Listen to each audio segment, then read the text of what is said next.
Thank you, ma'am, for making me the host. So should we begin now?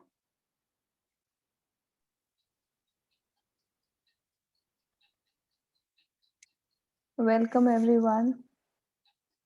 Geetika, I think 33 participants have joined already. So we'll just wait for 2 more minutes and then we'll begin. All right. Yes, ma'am.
Actually, this event got clashed with another event that is taking place. So we are not able to go live, but it will be uploaded later on. Welcome, everyone. Good evening, ma'am. Good evening. I request Geetika to take it over. Good evening. Good evening, everybody. Geetika, who is in charge of this event, now I request you to take it over from here. Thank you so much, ma'am. Good evening, everyone. Good Welcome to evening. the event. So, as you all know, this is a tribute that we are giving to the legendary actor Dilip Kumar. I hope that I'm audible. Uh, Yes, you are audible. so, with that, I like to start the event and hand over the event to our anchors, Gitanjali and Astha.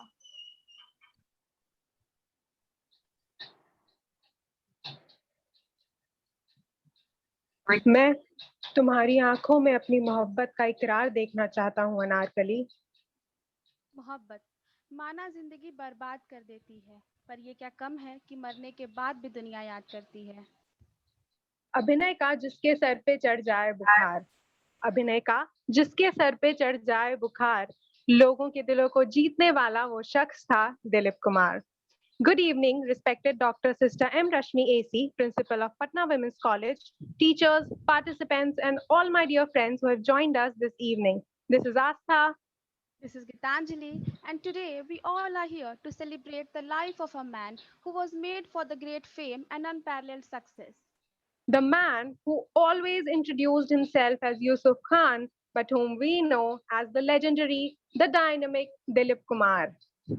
अर्ज किया है, हमारे बाद इस महफिल में अफसाने बयां होंगे, हमारे बाद इस महफिल में अफसाने बयां होंगे, बहारें हमको ढूंढेंगी, न जाने हम कहाँ होंगे। आज दिलीप जी हमारे बीच नहीं रहे, पर हमारे दिलों में वो आज भी जिंदा हैं और हमेशा रहेंगे। वो कहते हैं ना, वो बिछड़ के भी बिछड़ते नहीं, वो बिछड़ के भी बिछड़ते नहीं, और जो रहते हैं दिलों में वो कभी मरते नहीं। उनका ये सफ़र आसान नहीं था। मोहम्मद यूसुफ खान से दिलीप कुमार बनकर उन्होंने सभी भारतीयों के दिलों पर राज किया। दिलीप कुमार का जन्म 11 दिसंबर 1922 को वर्तमान पाकिस्तान के पेशावर शहर में हुआ था। हर युवक की तरह वह भी अपने सपनों के साथ पुणे शहर आए थे, पर हालातों से मजबूर होकर वो एक कैंटीन में काम करने लगे थे। पर कहते हैं ना कि किस्मत का लिखा कोई मिटा नहीं सकता, और उनकी किस्मत तो जन्म से ही हिंदी सिनेमा से जुड़ गई थी। He changed his name after he decided to become an actor, out of the fear of getting thrashed by his father, because his father wanted him to have a respectable government job. Story of our lives, right? बिल्कुल सही कहा आस्था। दिलीप जी ने अपने career की शुरुआत film ज्वार भाटा से की, जो साल 1944 में आई। हालांकि यह फिल्म सफल नहीं रही। उनकी पहली हिट फिल्म जुगनू Alexa, थी। light on. बस उसके बाद क्या था, दिलीप जी का जादू तो चलता ही गया। फिर चाहे वो मुगले आजम के सलीम हो, शांति के संगा हो या फिर देवदास हो, उन्होंने अपने हर किरदार में भारतीयों के दिलों पर राज किया है। Described as the ultimate method actor by Satyajit Ray, he inspired many through his stellar performances. Honored with highest civilian award, Padma Vibhushan by the Indian government, Nishane-e-Imtiaz by the Pakistani government, Dada Saheb Phalke Award for his acting, he believed that no actor is bigger than the substance he plays. The man I am talking about is none other than the one who considered Shero-Shairi as the secret of his acting. The man who had a knack for complex characters, the man who had a jawline to die for, the Devdas to his Paro, the Salim to his Anarkali, the Motilal to his Tarana, the man who spoke multiple languages, but the language of art was his only mother tongue. Dilip ji का एक बेहद ही खूबसूरत गाना था जिसे मोहम्मद रफ़ी साहब ने गाया था। ना तो ज़मीं के लिए है ना आसमां के लिए, तेरा वजूद है अब सिर्फ दास्तां के लिए। यह गाना उनकी शख्सियत को बखूबी परिभाषित करता था। उनकी शख्सियत, उनकी काबिलियत, उनकी सफलता और उनकी यादों को ज़मीन या आसमान में समेट पाना संभव नहीं। उनका किरदार, उनकी कला, उनका अभिनय आने वाली पीढ़ी के लिए एक दास्तान बन चुका है। आने वाले वक्त में उनका जिक्र हमेशा होते रहेगा। अपने निभाए हर किरदार से उन्होंने सभी के दिलों पर एक अमिट छाप छोड़ दी है, जिसके लिए आने वाले वक्त में हम सभी उन्हें हमेशा याद करेंगे। दिलीप कुमार को शेरो शायरी का बहुत शौक था। हर किरदार अपना समय लेकर आता है, लेकिन दिलीप कुमार अपना जमाना लाए थे। उनके इसी पैमाने को एक कविता में समेटे ला रही हैं निष्ठा वत्स। Good evening, everybody. I'm Nishtha Vats. I hope I'm audible.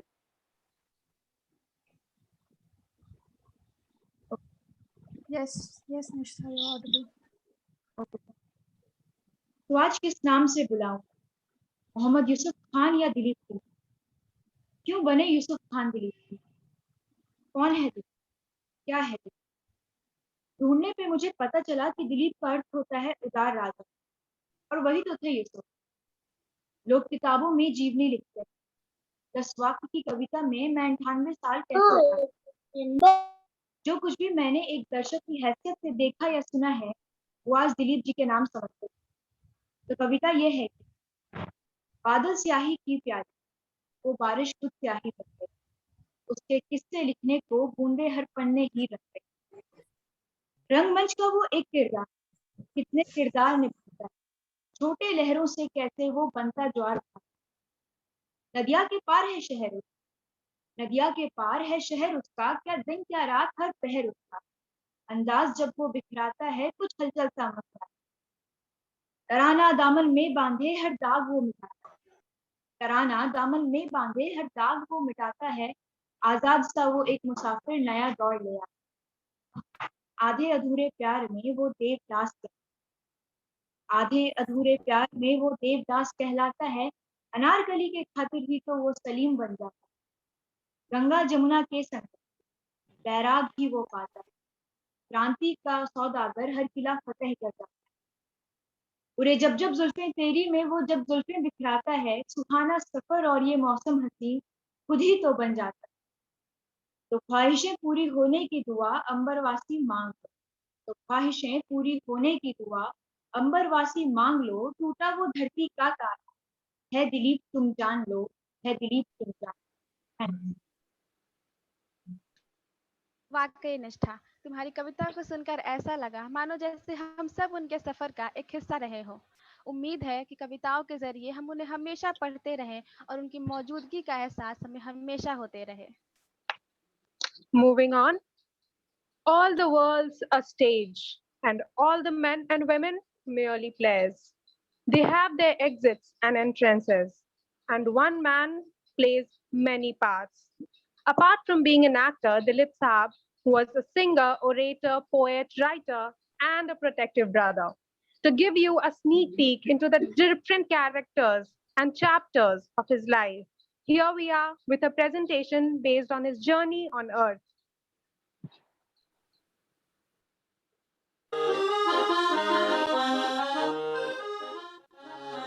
Marlowe Brando एक चर्चित नाम जिन्हें मेथड एक्टिंग के साथ जोड़ा जाता है, जब वो हॉलीवुड में अपनी जगह बनाने की कोशिश कर रहे थे, उस वक्त भारत में द फर्स्ट खान ने दिलीप कुमार के नाम से अभिनय की दुनिया में कदम रखा, जो असल में एक शर्मीला पठानी नौजवान था। दिलीप कुमार जी ने ना ही सिर्फ हिंदी सिनेमा बल्कि हर एक अभिनेता को एक तोहफा दिया। तोहफा कॉन्सेप्ट ऑफ मैनेजमेंट और एक्टिंग का, जिसे अमिताभ बच्चन से लेकर नसीरुद्दीन शाह, शाहरुख खान से लेकर नवाजुद्दीन सिद्दीकी तक ने अपनाया। मेघनंद देसाई ने अपनी film Nehru's hero Dilip Kumar in the life of India के लिए दिलीप जी से इंस्पिरेशन ली। दिलीप जी ने अभिनय को एक नई दिशा दी। वो अपने किरदारों के साथ कुछ इस तरह रंग जाते थे कि आज भी उनके सारे किरदार हमारे मन में जिंदा है, चाहे वो दाग में शंकर जैसे नौकर का किरदार हो या मुगले आजम में सलीम जैसे राजकुमार का। Yusuf Khan was born on 11th December 1922 in Peshawar, Pakistan. Around the time of partition, Yusuf's father, Lala Ghulam Sarwar, moved to Bombay with his family. Bollywood film industry के एक बेहद प्रचलित एक्टर राज कपूर दिलीप कुमार के काफ़ी ही करीबी दोस्तों में से एक थे।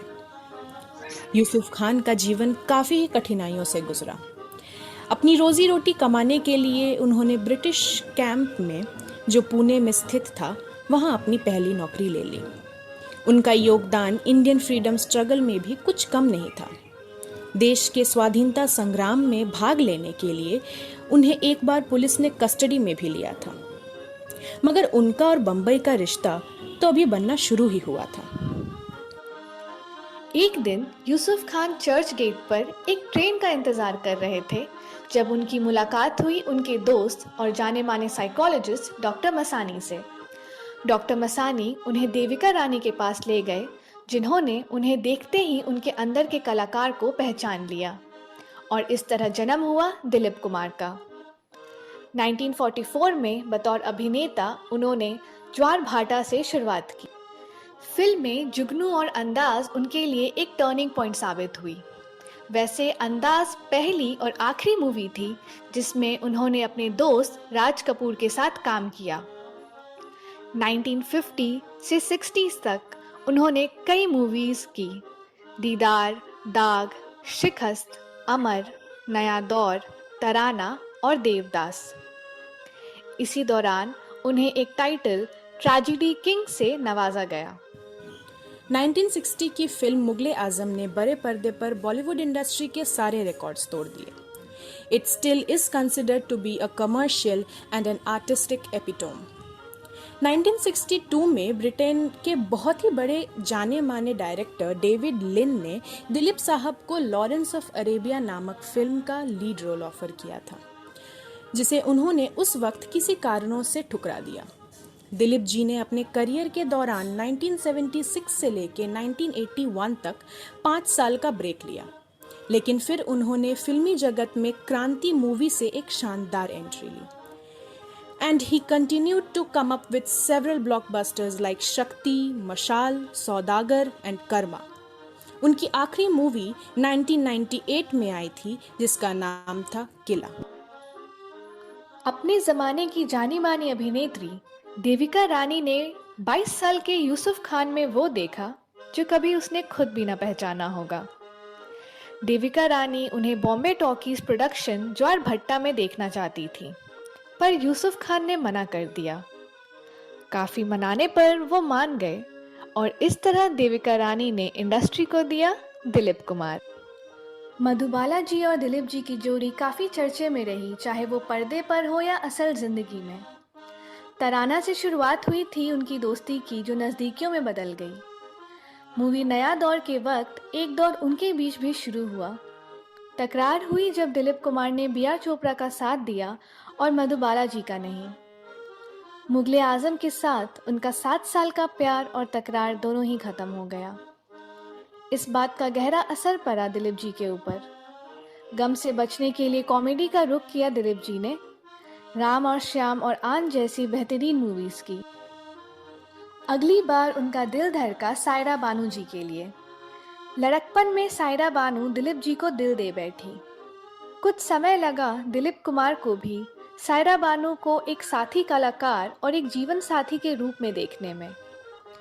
1970 में उन दोनों ने अपनी पहली मूवी साथ की जिसका नाम था गोपी। A glorific personality like Dilip Kumar won many hearts around the world. His artistry was readily recognized even beyond the film industry. The legendary Khan was the first hero of his time who was paid 1 lakh per film, making him the highest paid actor in the industry. Dilip Kumar Bollywood के ऐसे पहले अभिनेता थे जिनको 1954 में film fair ने best actor का title दिया और अपने पूरे करियर में वो बेस्ट एक्टर का अवार्ड लगभग 8 बार जीत चुके थे। 1980 में उन्हें शेरिफ ऑफ बॉम्बे का टाइटल से सम्मानित किया गया।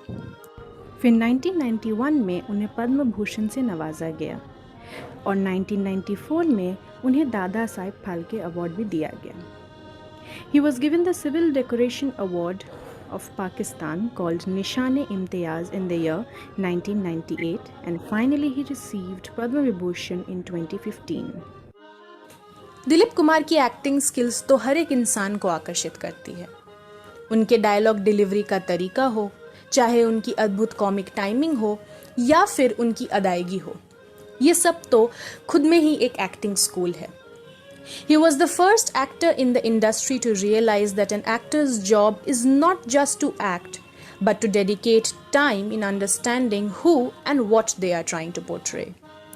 And this was the only reason that he always chose to work on one character at a time.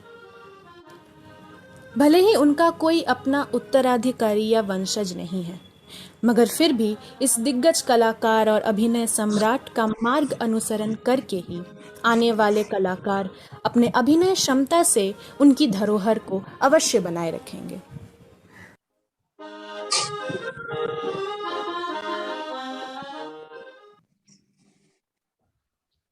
Dilip ji का सफ़र आसान नहीं था। कई मुश्किलें भी आई, पर उन्होंने अपनी ज़िंदगी का हर किरदार बखूबी निभाया।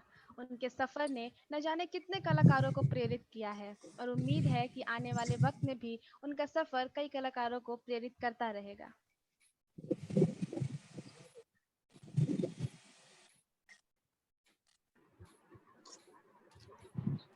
Now I would like to hand over to Lauren Azad.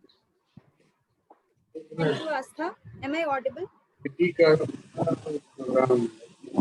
इस खुशनुमा सफर के बीच मैं लेकर आई हूँ एक गुजारिश उस शिक्षिका से जिन्होंने दिलीप कुमार के सुहाने सफर से कई यादों को संजोकर रखा है। So it's my hearty request to Dr. Seher Rahman, Head of the Department of English, Patna Women's College, कि वे दिलीप कुमार से जुड़े हुए अनुभवों को हमारे साथ साझा करें। Welcome ma'am. शुक्रिया बहुत मुझे ये मौका देने का कि मैं दिलीप कुमार के बारे में कुछ अपनी यादें आप लोगों के साथ साझा कर सकूं, शेयर कर सकूं। तो पहली बात ये है कि मैं उर्दू में बोलूंगी एंड इसीलिए क्योंकि दिलीप कुमार को खराज अकीदत देने की ये सबसे सूटेबल जुबान है। बीच बीच में इंग्लिश के वर्ड्स आएंगे, वो I can not stop that. Alright, तो बहुत शुक्रगुजार हूँ आप लोगों की कि आपने मुझे इस काबिल समझा, मुझे ये मौका दिया। और जैसे ही दिलीप कुमार का नाम हमारे जहन में आता है तो जो तस्वीर उभरती है वो तस्वीर हिंदुस्तानी सिनेमा के एक बहुत ही उम्दा और मायनाज फनकार की उभरती है, जो एक बहुत अच्छा और उम्दा इंसान भी था। ये दोनों तस्वीरें आपस में एक दूसरे से जुड़ी हुई हैं जिनको हम अलग नहीं कर सकते। और अगरचे वो सिनेमा से एक जमाने से मुंसलिक नहीं थे, जब वो फौत हुए, जब उनका विसाल हुआ, फिर भी ऐसा लगता है कि हिंदी सिनेमा का एक मजबूत सतून, स्ट्रॉन्ग पिलर वही थे और जिन्होंने हिंदी सिनेमा को एक नुमाया रफत यानी ऊंचाई बख्शी। और जहां तक मेरा अपना जाती मामला है तो दिलीप कुमार को हम लोगों ने फनकार और स्टार के तौर पर वर्षे में पाया यानी इनहेरिट किया। उस वक्त दिमाग लगाने की कोई जरूरत नहीं थी, ना ही क्रिटिकली एनालाइज या इवैल्यूएट करने का मौका या जरूरत थी whether he deserved to be there. We inherited it. मुझे अब भी वो बचपन का जमाना याद है जबकि रिकॉर्ड प्लेयर्स होते थे। आप लोगों ने वो आर्काइव्स में वो तस्वीरें देखी होंगी, वो हमने रियल लाइफ में देखी हैं और यूज भी किया है। रिकॉर्ड प्लेयर्स होते थे जिन पे रात दिन हम लोग मुगल आजम के डायलॉग सुनते थे और इस कदर ज़ौक़ शौक से सुनते थे कि बहुत सारे डायलॉग जुबानी याद। और यहाँ ये एतराफ़ करना लाजमी है कि ये रिकॉर्ड हम लोगों की फरमाइश पे नहीं लगाए जाते थे, बल्कि ये घर के बड़ों की पसंद होती और उनकी पसंद कब हम लोगों की पसंद बन गई। जब हम लोग बोल रही हूँ, हम बोल रही हूँ, तो जाहिर है मैं और मेरे भाई बहन, मेरे 3 भाई बहन और है, तो हम चारों ने इसको जो है एक्सपीरियंस किया है। और कब उनकी पसंद हम लोगों की पसंद बन गई इसका अंदाजा लगाना बहुत मुश्किल। और मुग़ल आज़म की शुरुआत ही बड़ी दिलकश है। इस तरह से वो शुरू होती है जब हिंदुस्तान का नक्शा जो है, जब आप देखेंगे ये मूवी तो हिंदुस्तान का नक्शा आता है स्क्रीन पर, लेकिन वो जो डायलॉग्स हैं, मैं हिंदुस्तान हूँ, हिमालय मेरी सरहदों का निगहबान है, ये बहुत ही इन्फ्लुएंशियल और बहुत ही मजबूत डायलॉग है ये। और बहुत ही दिलकश अंदाज में ये फिल्म शुरू होती है और इस में जो है दिलीप कुमार के बहुत सारे डायलॉग्स हैं जो बहुत हमें पहले बहुत याद थे, अब हम बहुत भूल गए हैं, लेकिन फिर भी एक मैं सुनाना चाहूंगी।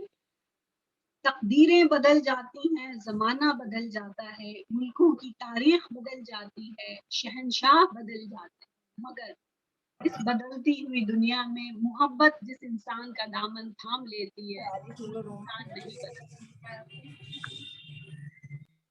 अब इसके बाद वो जमाना आया जब बड़े रिकॉर्ड प्लेयर्स की जगह पे टेप रिकॉर्डर्स आ गए और अब छोटे छोटे सुबुक कैसेट्स आने लगे और फिर हम उनको सुनने लगे। और इस जमाने की फिल्म जो बहुत ताज़ा है मेरे जहन में, जिनके डायलॉग्स हम लोग सुनते थे, वो थी शक्ति। ये भी एक फिर से ये कहना जरूरी है कि ये भी हमारे पेरेंट्स की ही चॉइस थी, बिकॉज बच्चों को बहुत ज्यादा एजेंसी उस जमाने में नहीं होती थी। गोया कि जब ये जमाना आया तो दिलीप कुमार की भी उम्र हो गई थी, अमिताभ बच्चन भी इस फिल्म में थे, आप लोगों ने अगर देखा होगा या आप लोगों को जानकारी होगी, लेकिन दिलीप कुमार का कद वैसा ही बना रहा, जबकि नए अदाकार आते रहे, नई फिल्में आती रही। और दिलीप कुमार की फिल्मों के अलावा ये जो यादें हैं, इनके अलावा बहुत जरूरी एक चीज है ये कि उनकी जिंदगी के जो मुख्तलिफ पहलू थे, डिफरेंट एस्पेक्ट, उनके बारे में हम तालिब इल्मों वो जो डिफरेंट एस्पेक्ट्स थे, जो मुख्तलिफ पहलू थे, वो हम लोगों के लिए मशअले राह हैं। That means they blaze the track. और इस पर मैं कुछ रोशनी डालना चाहूंगी, जिसमें मैं 3 पॉइंट्स बताऊंगी। नंबर पहला, आखिर क्या वजह थी, एक सवाल है, आखिर क्या वजह थी कि एक नौजवान जो किसी और शहर से आया हो और जिसके पास ना फिल्मों का कोई तजुर्बा हो, ना उसका कोई अपना हो वहाँ, और ना ही कोई फिल्मी बैकग्राउंड का हो, तो इस कदर कामयाब कैसे हो जाता है, इस कदर कामयाब कि वो लेजेंड बन जाता है, एक इंस्टीट्यूशन बन जाता है, एक कल्ट फिगर बन जाता है। तो ये गौर करने की बात है और इसका जवाब बस एक है। अगर आप गौर करेंगे, आप देखेंगे तो इसका जवाब बस एक है और वो है कड़ी मेहनत, और सिर्फ कड़ी मेहनत। There is no shortcut to success, this kind of success. जो रोल भी करते थे दिलीप कुमार, उसमें रच बस जाते थे। इसकी वजह क्या है? क्योंकि वो उस पर काफी कड़ी मेहनत करते, उसकी स्टडी करते थे, उसकी साइकोलॉजी जानते थे कि कैसे उसको इनैक्ट करना, उसकी प्रैक्टिस करते थे। ये बहुत जरूरी है। तो this is applicable to everything, whatever we do, this is applicable to everything. If you want to reach that height, there is no substitute to hard work. Okay. और दूसरा अहम पहलू ये है उनकी जिंदगी का कि वो किताबों के बड़े शौकीन। बड़ी लाइब्रेरी घर में बना रखी थी, खास तौर पे जुबान और अदब के तालिब इल्म थे। जुबान और अदब, लैंग्वेज एंड लिटरेचर, उर्दू और अंग्रेजी बहुत अच्छी बोलते और लिखते थे। मुशायरों में जाते थे, अदबी मजमों में खासी दिलचस्पी लेते थे। अगर आपने उनका कोई भी तकरीर यूट्यूब वगैरह पे, जो आजकल बहुत अवेलेबल है, फिर से रीसर्फेस हो गया है, अगर आपने सुना होगा, नहीं सुना होगा तो सुन लीजिए। अगर आपने सुना होगा तो आपको उनकी जुबानदानी का अंदाजा लग गया। इतनी सलीस जुबान, इस कदर अच्छी जुबान।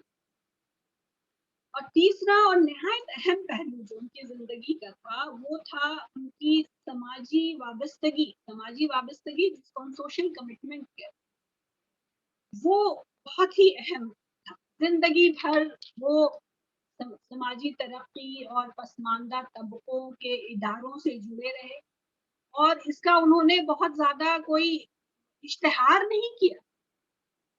इसका कोई इश्तेहार नहीं किया, ये अपने लेवल पर जो है दबे तरीके से वो करते रहे, जिंदगी भर वाबस्ता रहे। जैसे कि एक blind children's association, welfare association, जिंदगी भर वाबस्ता रहे, पैसे देते रहे, उनके मजमों में जाते रहे, उनको प्रमोट करते रहे। तो इस तरह के बहुत सारे इदारे थे जो दिलीप कुमार जिंदगी भर अपनी कमाई से सींचते रहे जी, और हत्तल इम्कान उनकी सरपरस्ती और मदद करते रहे। ये बहुत अहम है। हम जब कुछ बन जाते हैं, कुछ एक्वायर कर लेते हैं, तो बस फिर हम ही हो जाते हैं। ये नहीं होना चाहिए। You know, that must tend to the society. Whatever you have acquired, whatever you have achieved, वो सोसाइटी तक जाना चाहिए। तो यहाँ पर वो हम देखते हैं कि वो एक मिसाली उनकी शख्सियत है इस मामले में, और इनका इमेज, इनकी शख्सियत बिल्कुल पाक, साफ सुथरी और अखलाकी उसूलों पर मबनी थी। बिल्कुल कहीं भी कोई कंट्रोवर्सी है उनकी जिंदगी में नहीं दिया, कोई इल्जाम उनके ऊपर कभी किसी किस्म का नहीं था। He was a man of integrity. अब ऐसा फनकार, ऐसा इंसान जो इस कदर नेक दिल हो, और ऐसा फनकार जो इस कदर उम्दा हो, दोनों एक साथ मिलना बहुत मुश्किल। इसीलिए आप लोगों ने देखा होगा कि उनके विसाल के बाद जितनी भी ट्रिब्यूट्स या खराज अकीदत जो उनको पेश किए गए, उनमें एक फ्रेज बहुत ज्यादा इस्तेमाल किया गया, प्रीडोमिनेंटली, करीब करीब सारी ट्रिब्यूट्स में वो रहा, वो था एंड ऑफ एन ईरा। एक, इसको हिंदी में कहते हैं एक युग का अंत, और इसको हम उर्दू में कहेंगे एक जमाने का। अब वो जमाना, वो लोग, ये बहुत मुश्किल है ऐसे लोगों का, नायाब है, बल्कि हम ये कहें ये नायाब। अब बस मैं अपनी बात यही खत्म करूंगी और एक इकबाल का शेर बस कहूंगी और अपनी बात। इकबाल ने ये कहा, ऐसे ही लोगों के लिए कहा, हजारों साल नरगिस अपनी बेनूरी पे रोती है, हजारों साल नरगिस अपनी बेनूरी पे रोती है, बड़ी मुश्किल से होता है चमन में दीदार, बड़ी मुश्किल से होता है चमन में दीदार। शुक्रिया, शुक्रिया। Thank you so much ma'am. आपने जिस संजीदगी और जितनी खूबसूरती से दिलीप कुमार के बारे में हमें बताया, तो हमें ऐसा लग रहा है कि वह हमारे साथ इस महफिल में शामिल हैं। तो thank you so much ma'am, और साथ ही साथ आपसे हम सीख लेते हुए भी आगे बढ़ रहे हैं। So now I request Aastha to take over. शुक्रिया लॉरेन। चलिए आगे बढ़ते हैं। अर्ज किया है, हमें महसूस किया जाए है खुशबू की तरह, हमें महसूस किया जाए है खुशबू की तरह, कोई शोर नहीं है जो सुनाई देंगे, हम तो वो हैं जो तेरे चेहरे से दिखाई देंगे। Known for his silences and tranquility on screen, every character that Dilip Saab played, he poured a bit of himself into it. From that self-destructive man to eccentric Salim in Mughal-e-Azam, all his characters leave us in awe of his performances. Let us have a look at some of the iconic and eternal roles of Dilip Kumar.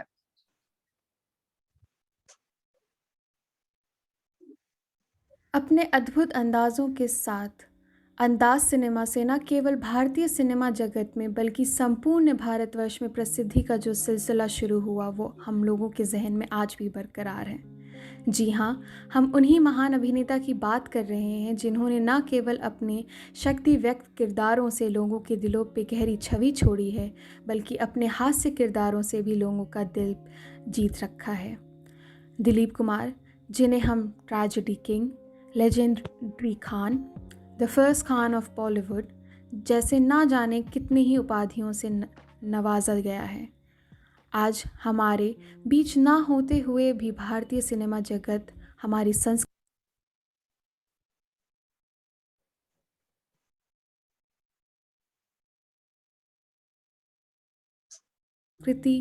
परंपरा, रिवायत एवं लोगों के दिलों में अमर है। हुए हम जिनके लिए बर्बाद वो हमको चाहे करें ना याद जीवन भर। अ ट्रैजिक स्टोरी, एक अंधे व्यक्ति की दुखद प्रेम कहानी।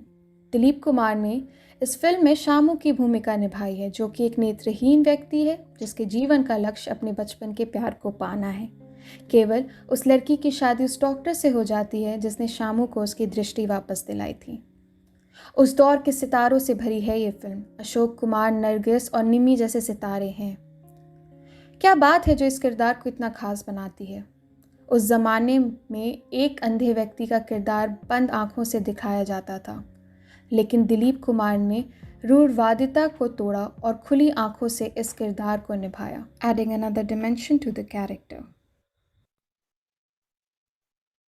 कौन कमबख्त है जो बर्दाश्त करने के लिए पीता है। मैं तो पीता हूं कि बस सांस ले सकूं। Simple, austere, penetrative, candid, and an electrifying depiction of human emotions. एक भूमिका इतनी शक्तिशाली कि दिलीप जी को एक और फिल्म फेयर पुरस्कार मिला। इस फिल्म में दिलीप कुमार भूमिका की सटीक नकल थे। हाँ, इसमें 2002 के संस्करण का रंग, दायरा और तकनीकी शैली नहीं है, लेकिन इसमें बेहतर अभिनय और संगीत है। His method acting at its best.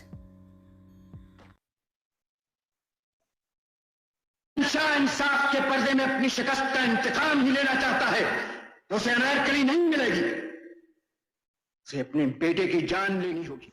A movie we all have heard of. दादी नानी की कहानियों का पिटारा, और उसमें एक कहानी ये कि कैसे उन्होंने एक बार इस फिल्म को ब्लैक एंड वाइट में देखा और फिर कलर्ड।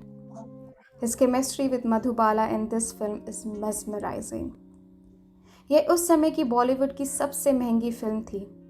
एक राजकुमार और एक तवाइफ की प्रेम कहानी, और कैसे उनके प्रेम से सलीम के पिता अकबर नाखुश थे। It is considered one of the most iconic films in the history of Indian cinema. आप बोलोगे कि खाई में कूद जाओ तो मैं कूद जाऊंगा। आप बोलोगे गले में रस्सी लगा के पेड़ से लटक जाओ तो मैं लटक जाऊंगा। इतना ही बुद्धू समझ रखा है आप लोगों ने। Dilip Kumar was one of the most versatile actor of Indian cinema. हाँ, उन्हें ट्रेजेडी किंग के रूप में लेबल किया गया था, लेकिन उन्होंने खुद को कभी भी किसी विशिष्ट शैली से नहीं बांधा।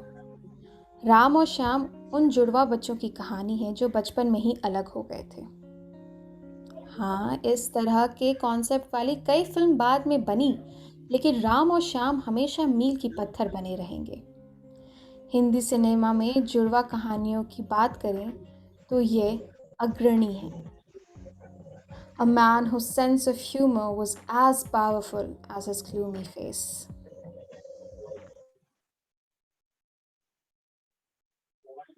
जानता हूं मैं मुजरिम हूं, लेकिन आपका मुजरिम नहीं। मुजरिम हूं मैं अपनी मातृभूमि का, इस देश की सरजमीन का मुजरिम हूं, जिसका जर्रा जर्रा मेरे ज़मीर को ललकारता है, कहता है धिक्कार है तुम पर सांगात। Kranti marked the return of Dilip Kumar after a 5-year hiatus. ये फिल्म ब्रिटिश शासन के खिलाफ भारतीय प्रतिरोध के बारे में है। ये उन लोगों की भावनाओं को दिखाने के लिए है जो ब्रिटिश राज के शिकार थे, और संगा के रूप में दिलीप कुमार का प्रदर्शन इतना शक्तिशाली था, क्या कहें। ये 1981 में सबसे अधिक कमाई करने वाली फिल्म थी और समीक्षकों द्वारा प्रशंसित भी। A strong bounce back stating that his era wasn't over yet. Dilip Ji's career spanned for 5 decades. It's hard to sum up all his performances in a 5-minute video. Dilip ji के अभिनय का हर कोई दीवाना है। उनके जैसा ना कोई था, ना कोई है, और शायद ना कभी होगा। मुझे तो होश नहीं, आप मशवरा दीजिए। कहाँ से छेड़ूं फसाना, कहाँ तमाम करूं।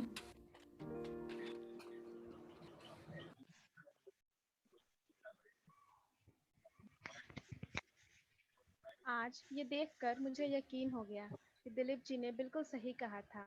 मैं मरकर भी मरूंगा नहीं, तुम्हारे अंदर जिंदा रहूंगा। वो आज भी हर दिलों में बसते हैं। यूं तो उनका हर किरदार बहुत खास है, पर उनके कुछ किरदार हमारे जहन में बस चुके हैं। Moving on. Buried deep inside the pages of that unfinished book, that rose you used as a bookmark acts as a vehicle down the memory lane. Whether it's my grandmother complimenting my grandfather with "Ude jab jab zulfe teri," or my mother humming "Pyar kiya koi chori nahi ki" while getting ready for work, Dilip Kumar's songs have always been a suhana safar into those memories of childhood, youth, and tough times. तो अगर आप सुर, ताल, लय को थोड़ा नजरअंदाज करें और भावनाओं को ध्यान में रखें तो प्रस्तुत है आपके सामने एक मेडले जिसमें तर्क सोसाइटी की कुछ हमारी सखियों ने दिलीप कुमार के गानों को गुनगुनाने की कोशिश की है।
इन गानों को सुनकर ऐसा लगा मानो जैसे इस शाम दिलीप जी की संजीदगी महफिल में उतर आई हो।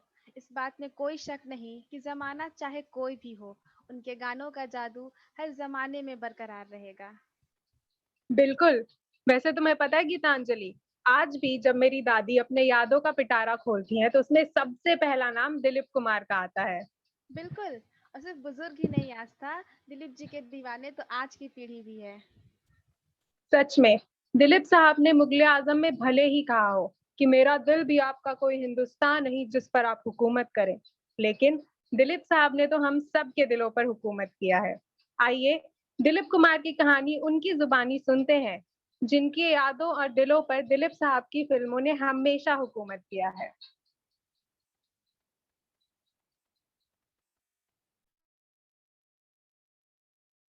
सुहाना सफर और ये मौसम हंसी, सुहाना सफर और ये मौसम हंसी, हमें डर है हम खो न जाए।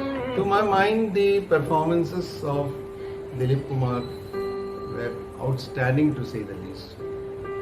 The way he would narrate his dialogues, the command he had also on the language, and the way he would enact those roles with such ease.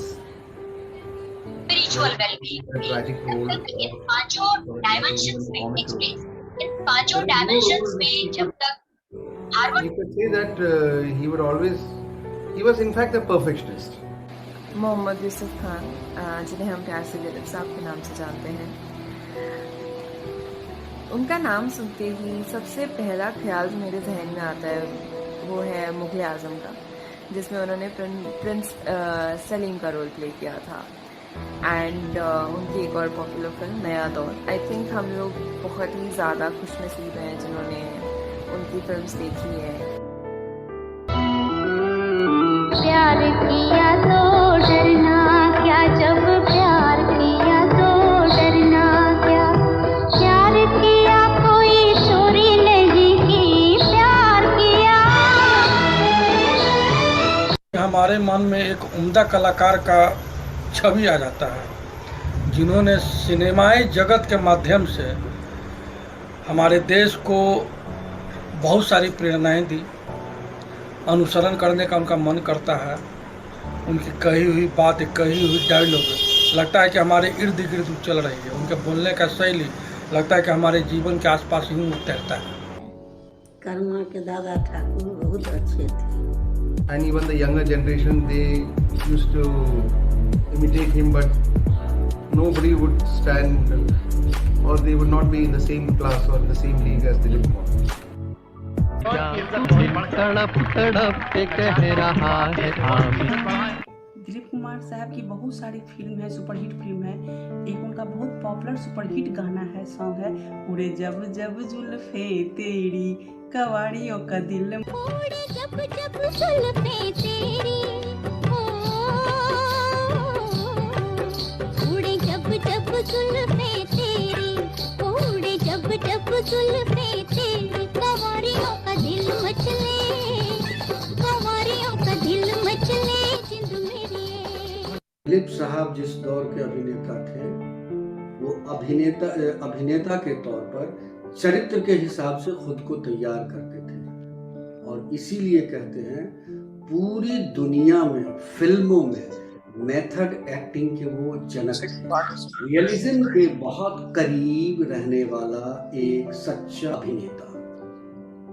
मांग के साथ तुम्हारा मैंने मांग लिया संसार। सबसे बड़ी देन एक्टिंग को दिलीप कुमार साहब की है खामोशी, साइलेंस, शेयर, मेस्मराइजिंग साइलेंस। सब लोग तरक्की की तरफ जा रहे हैं, पूरा मशरक तरक्की की तरफ जा रहा है। बहुत सी बुरी बातें हैं जो कम बुरी होती जा रही हैं। हजारों साल नरगिस अपनी बेनूरी पे रोती है, बड़ी मुश्किल से होता है चमन में दीदार पैदा। जी हाँ, इट इज ट्रू।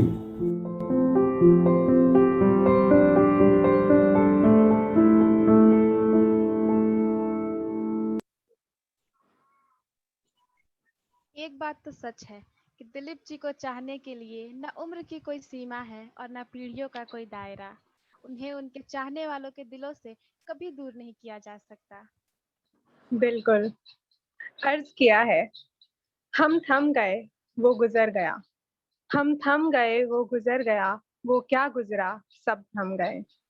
अंत की ओर बढ़ते हुए दिलीप साहब और इनकी इस विरासत को श्रद्धांजलि देने आ रही हैं एक कविता में समेटे ऋचा कुमारी।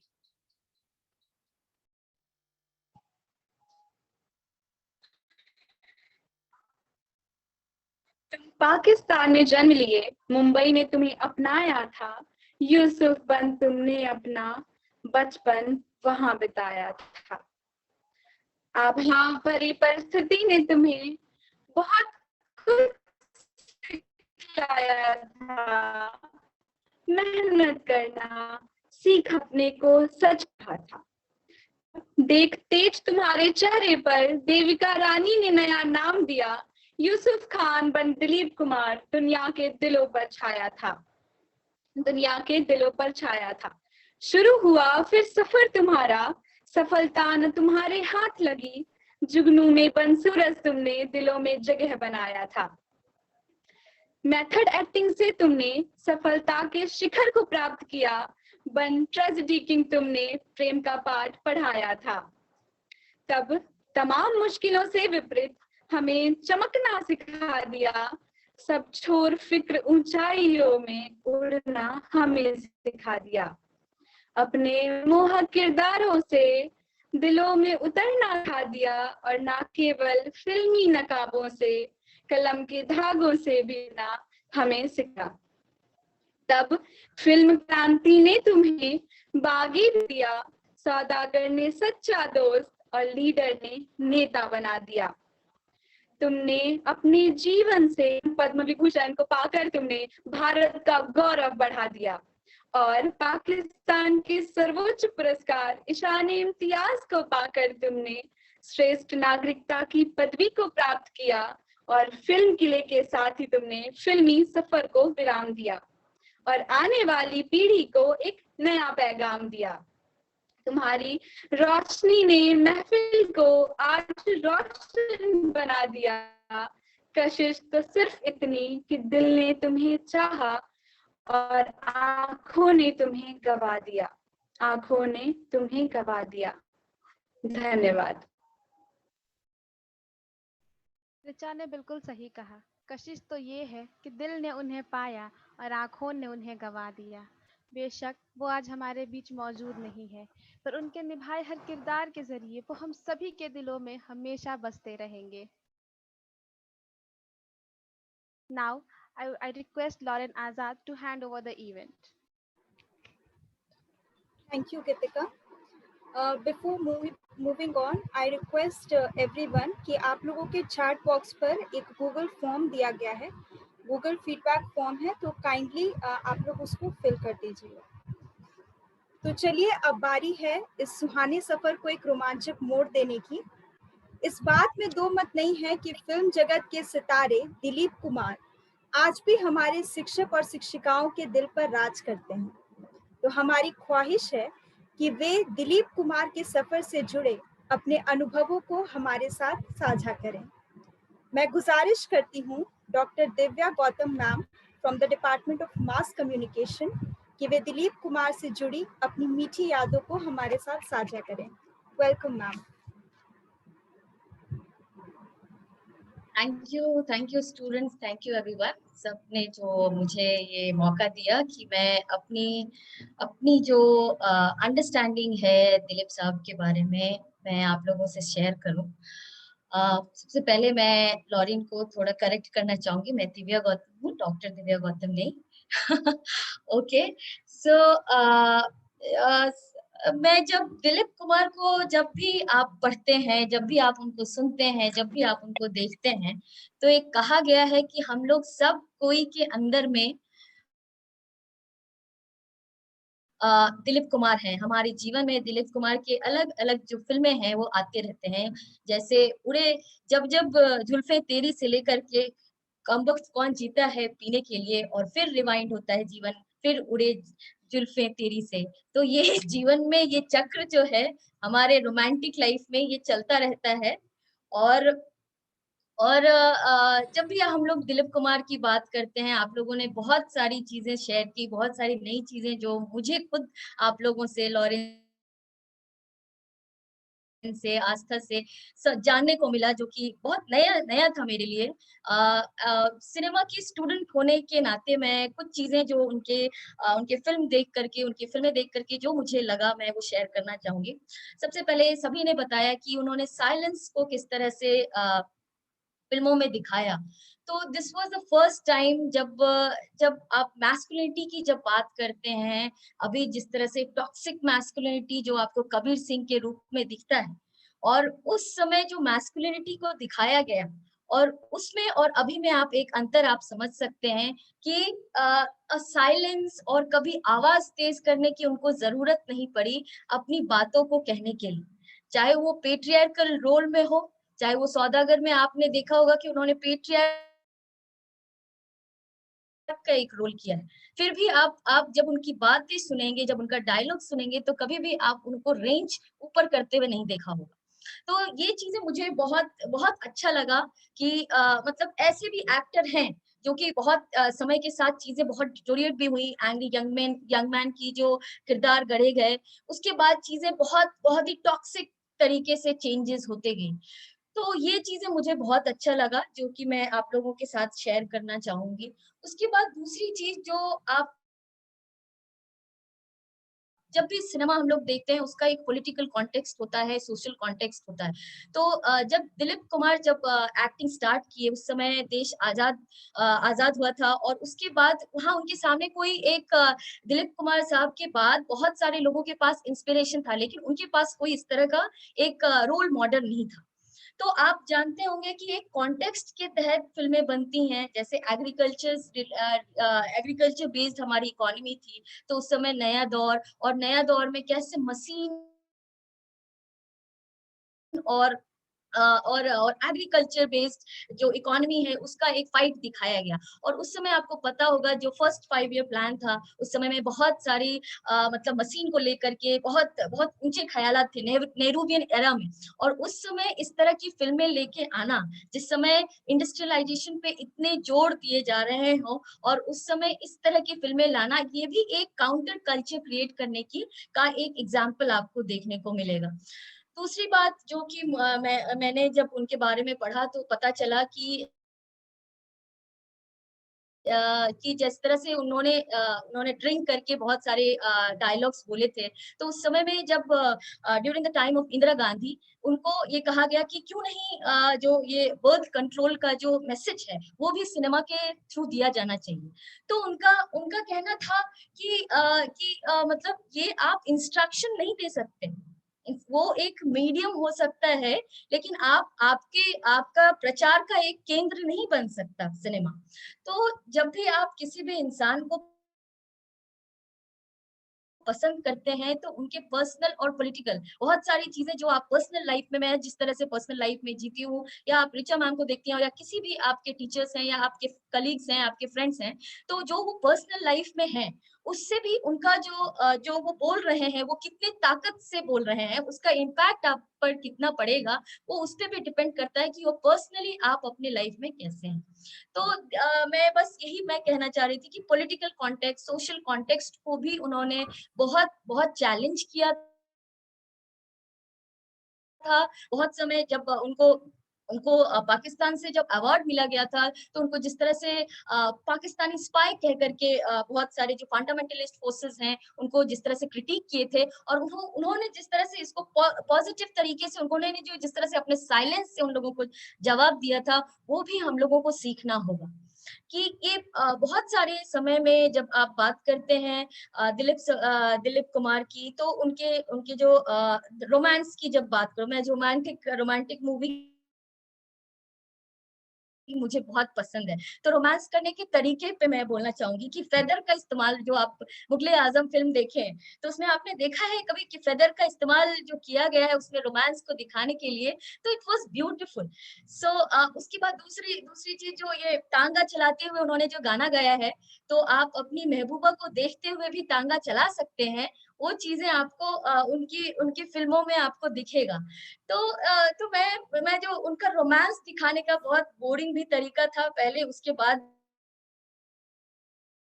जो आया दो फूल को यूं मिला रहे हैं और रोमांस दिखा रहे हैं, उससे उससे कहीं मतलब इट वाज रियली नाइस। अगर कोई फेदर से आपकी फेदर और इस तरह से एक्सप्रेशन के साथ कोई रोमांस को दिखा रहा है तो it's very good. Don't you think so? नहीं लगता आपको? और मुझे ऐसा लगता है कि उनको जिस तरह से ट्रेजेडी किंग का जो की तरह जो दिखा जाता है, उनकी कई सारे रंग थे जो कि मुझे बहुत पसंद है, चाहे वो कॉमिक हो, चाहे वो देवदास हो, या फिर as a trade union leader का भी उन्होंने किरदार निभाया है। तो उनके किरदारों में आपको एक कॉमन इंसान, जो कॉमन लोग हैं, जैसे उस समय में ही राज कपूर थे तो उनको में चार्ली चैपलिन की थोड़े बहुत आपको झलक दिखेंगे, लेकिन इनके में आपको एक कॉमन लोग की जो झलक है, उनकी जो लाइफ है, और साथ में स्टारडम भी आपको दिखेगा। तो ये सब चीजें जो मैंने नोटिस किया, मैं वो आपके साथ शेयर करना चाहती थी कि उनके पर्सनल लाइफ से भी, कि आने वाले समय में जिस तरह से हम उनके लव लाइफ को भी सेलिब्रेट करते हैं, चाहे वो मधुबाला के साथ हो या सायरा बानो के साथ हो या और भी जो स्टार हैं, उसी तरह मैं चाहूंगी कि आने वाला समय ऐसा भी हो कि जो एक्ट्रेस हैं, जो कॉमन लोग हैं, उनके भी लव लाइफ को इसी तरह से लोग सेलिब्रेट करें। और हम चाहेंगे कि हम जैसे दिलीप कुमार थे, आने वाले समय में आप और भी लोग उनके तरह एक मेथड आर्टिस्ट, उनके तरह एक अच्छे इंसान बन के निकले। I am very hopeful for that. With that I want to end my what I was saying. Thank you so much. Thank you all.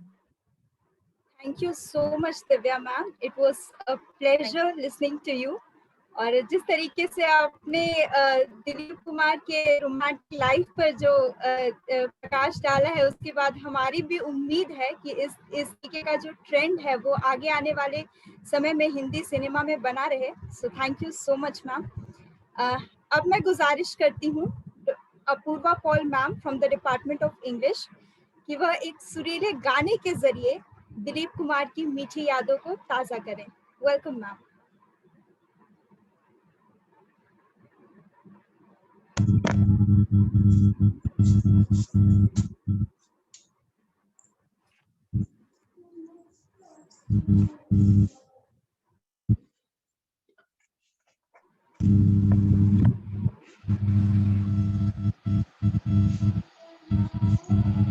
Apurva, are you there?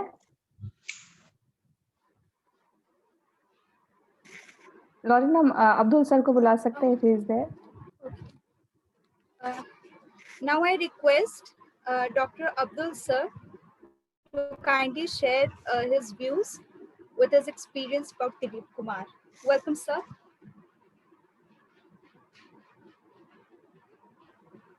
जी चलिए, बहुत बहुत शुक्रिया आपका, आपने मुझे बुलाया। सबसे पहले मैं रीचा मैम का बहुत बहुत शुक्रिया अदा करता हूँ कि मुझ जैसे नाचीज को उन्होंने बुलाया और दावत दी। तो सबसे पहले मैं आप लोगों को सबसे पहले मैं लॉरिन आज़ाद साहिबा से मैं गुजारिश करूंगा कि नाम जो है ना पूरा बुलाना चाहिए। मेरा नाम अब्दुल सर नहीं है, मेरा नाम डॉक्टर अब्दुल बासित हमीदी सर है। नहीं तो सोचेंगे कोई दूसरा इंसान आ गया है पटना वीमेंस कॉलेज में। तो नाम पूरा बोलना चाहिए, उससे मोहब्बत बढ़ती है। तो सबसे पहले जी थैंक यू। सबसे पहले मैं आपको ये बता दूं कि जितनी बातें हुई हैं, सहर रहमान मैम, दिव्या मैम ने तो इस अंदाज से बयान किया कि जैसे लग रहा हो कि बिल्कुल उस प्लेजर और उस खुशी के मिजाज से बात की। बहुत अच्छा लगा। एक शेर किसी शायर ने कहा है, बल्कि अल्लामा इकबाल ने कहा है कि उठाए कुछ वरक लाले ने, कुछ नरगिस ने, कुछ गुल ने। उठाए कुछ वरक लाले ने, कुछ नरगिस ने, कुछ गुल ने, चमन में हर तरफ बिखरी हुई है दास्तां मेरी। इससे मुराद हमारा और दिलीप कुमार के नाम, ये जो ट्रिब्यूट और खराज अकीदत है, उनके नाम इस शेर से उनको मैं खराज अकीदत पेश करता हूँ। देखिए, सबसे बड़ी बात अभी सहर रहमान मैम ने बहुत अच्छी बात कही और मुझे भी यही लगा कि एक इंसान इतना बड़ा लीजेंड होकर के भी इंसानियत नहीं भूला, यही उसकी सबसे बड़ी चीज है और यही सबसे बड़ी बात है।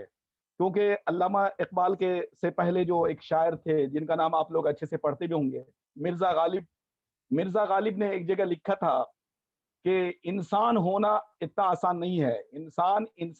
मतलब इंसान रहता है लेकिन इंसान नहीं होता है, यानी इंसानियत उसके अंदर नहीं होती है। उसी को गालिब ने यूं कहा था कि बस के दुश्वार है हर काम का आसा होना, बस के दुश्वार है हर काम का आसा होना, आदमी को भी मुयस्सर नहीं इंसान होना।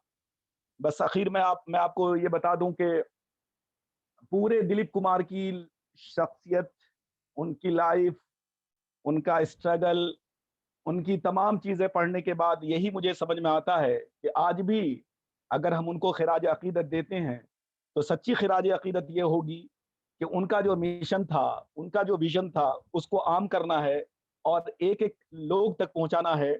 और इस शेर के साथ मैं अपनी बात ख़त्म करता हूँ कि बुग़्ज़ व नफ़रत की हर एक समत घटा हो फिर भी, बुग़्ज़ व नफ़रत की हर एक समत घटा हो फिर भी, शम्मा हर गाम पे उल्फत की जलाए रखिए।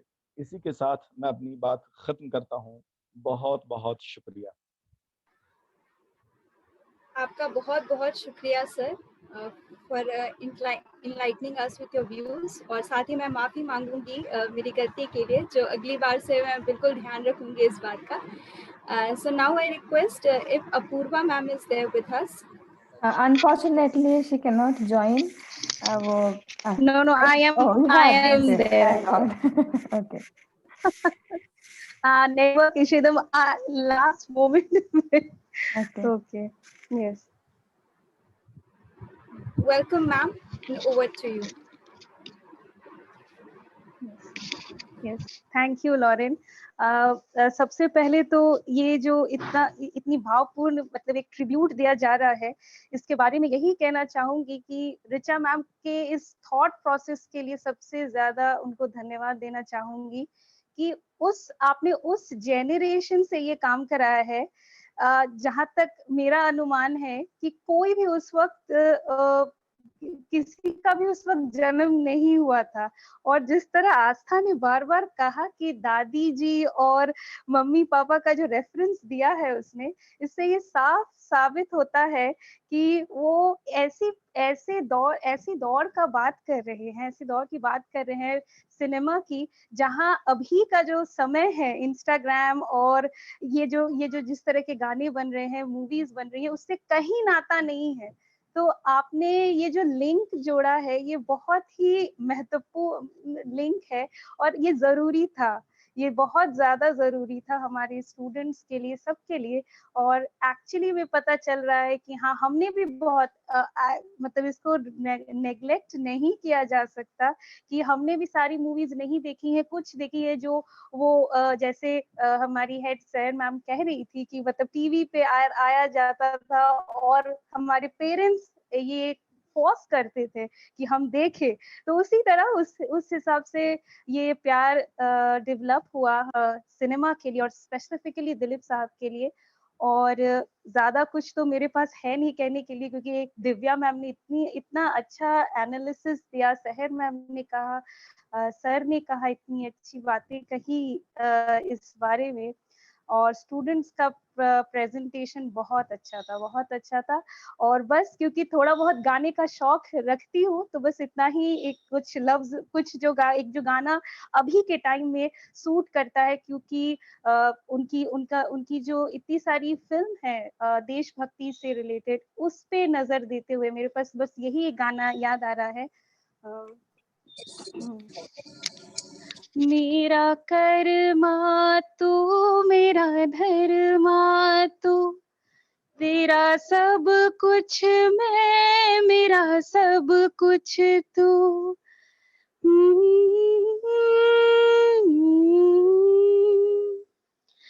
तू मेरा धर्मा, तू मेरा कर्मा, तू मेरा अभिमान है, ए वतन महबूब मेरे, तुझ पे दिल कुर्बान है।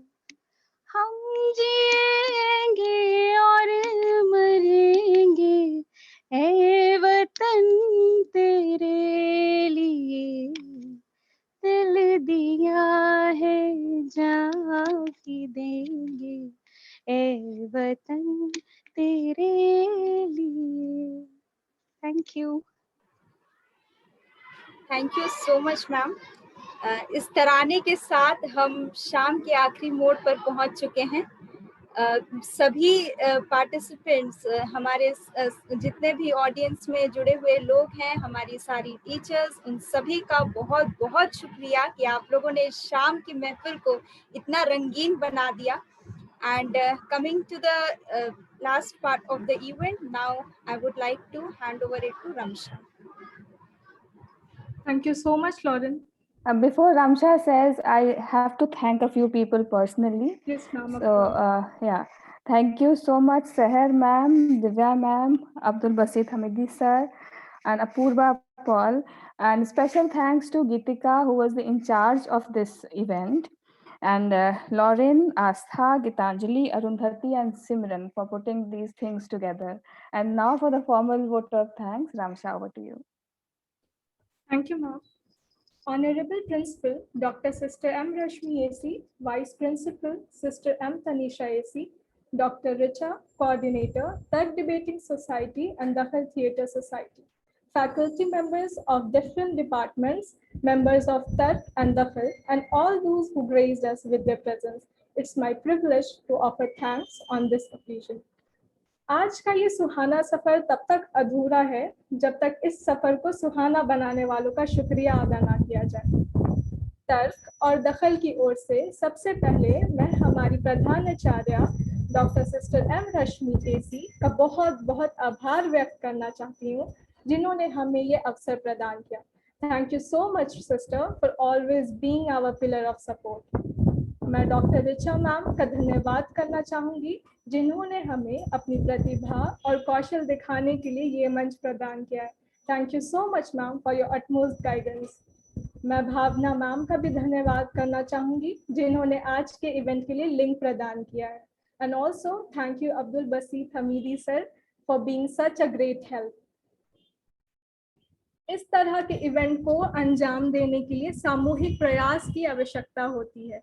So kudos to Gitika Ranjan for managing the event, and a special thanks to all the participants.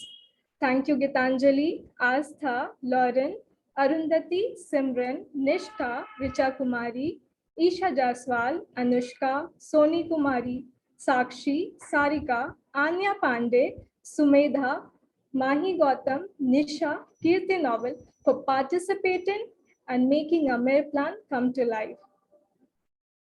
आप सभी का बहुत बहुत शुक्रिया अदा करना चाहती हूँ आज हमारे साथ जुड़ने के लिए and for participating in this talk by sharing your experiences. तर्क सिर्फ एक डिबेटिंग सोसाइटी ही नहीं है, ये सिर्फ तर्क वितर्क के लिए नहीं है. This is a platform for open discussions and it's an opportunity to learn from different perspectives. So please look out for more such events and discussions. We all are companions on a never-ending journey, full of learning and unlearning. And on that note, I would like to conclude today's event. Thank you everyone for joining. Now, I would like to request everyone to kindly turn on their videos so that we can take a virtual picture together.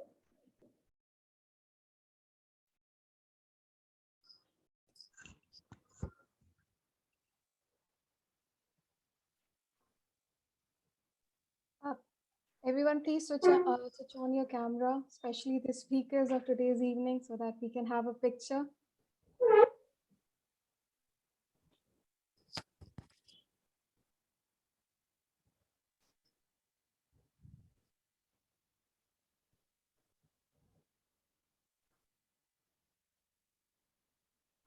Once again, thank you everyone for joining us today.